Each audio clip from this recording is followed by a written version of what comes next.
নির্বাচনী প্রচারণায় আজ অংশ নিতে কক্সবাজার যাচ্ছেন বাংলাদেশ জামায়াতে ইসলামের আমির ডাক্তার শফিকুর রহমান। কক্সবাজার পৌঁছেই সকালে তিনি দ্বীপ উপজেলা মহেশখালীতে একটি জনসভায় বক্তব্য রাখবেন। এরপর কক্সবাজার শহরের বীর মুক্তিযোদ্ধা মাঠে আয়োজিত জনসভায় যোগ দেবেন। জনসভার সার্বিক প্রস্তুতির খবর জানাতে কক্সবাজার শহরের মুক্তিযোদ্ধা মাঠ থেকে যুক্ত হয়েছেন শাহাদাত অভ্র। অভ্র, কর্মীদের উপস্থিতি কেমন দেখছেন এবং আমির কখন নাগাদ যোগ দেবেন?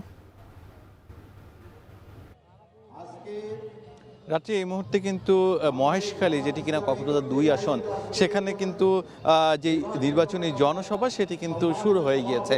তবে যিনি কিনা সভাপতি জামাতের আমির, তিনি কিন্তু এখন এসে পৌঁছাননি। এখানে এসে পৌঁছাবার কথা রয়েছে 10টা নাগাদ, হয়তোবা আর কিছু সময়ের মধ্যেই এখানে এসে পৌঁছাবেন ডক্টর শফিকুর রহমান। তিনি এখানে প্রথমবারের মতো আসছেন এবং তার পাশাপাশি এই যে গত 17 বছর ধরে জামায়াতের বড় ধরনের কোনো জনসমাবেশ কিন্তু জনসভা কোনোটাই কিন্তু হয়নি এই মহেশখালী যে উপজেলা আছে সেই উপজেলায়।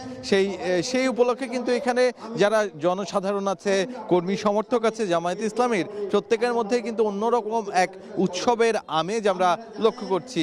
সকাল 7টা থেকেই কিন্তু আমরা মিছিল দিয়ে সবাইকে আসতে লক্ষ্য করেছি। তার পাশাপাশি সবাই দাড়িপাল্লা হাতে নিয়ে এখানে এসে তাদের যে স্লোগান দাড়িপাল্লায় ভোট দিন, এই ধরনের স্লোগান কিন্তু তারা দিচ্ছিলেন। এখান থেকে গত 17 বছর আগেও কিন্তু এই আসনেই নির্বাচিত হয়েছিলেন, তাদের দাড়িপাল্লায় মনোনীত ছিলেন যিনি কিনা ডক্টর AHM হামিদুর রহমান আজাদ।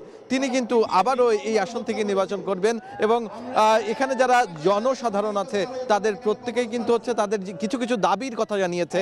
কিছুক্ষণ আগেই মঞ্চে কিন্তু বলছিলেন যে তারা চান যে তাদের যে ন্যায্য লবণের দাম সেটি যেন দেওয়া হয়। তার পাশাপাশি এখানে ভালো কোনো হাসপাতাল নেই, সেই হাসপাতাল যেন জামায়াতে ইসলামীর যে কোনো প্রার্থী যদি এখান থেকে নির্বাচিত হয় তাহলে যেন হাসপাতালের ব্যাপারেও এই জামায়াতের আমিরকে তারা বলবেন যেন দ্রুতই হাসপাতাল করে দেওয়া হয়। তার পাশাপাশি এখানে রাস্তার বেশ কয়েকটি সমস্যার কথা বলা হয়েছে।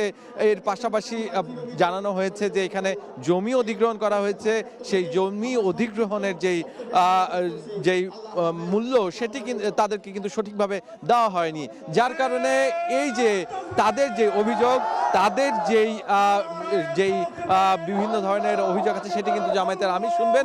এবং এই মুহূর্তে এসে পৌঁছেছেন জামায়াত ইসলামের আমির ডক্টর শফিকুর রহমান। তার কথা আমরা নিশ্চয়ই শুনবো। রাত্রি আমরা নিশ্চয়ই আপনার সাথে যুক্ত হয়ে আবার জানিয়ে দিব যে এই মহেশখালী থেকে তিনি কি বার্তা দিলেন। প্রচারণায় অংশ নিতে আজ যাচ্ছেন বাংলাদেশ জামায়াতে ইসলামের আমির ডাক্তার শফিকুর রহমান। এ নিয়ে বিস্তারিত জানাতে আমাদের সঙ্গে যুক্ত ছিলেন শাহাদাত অভ্র।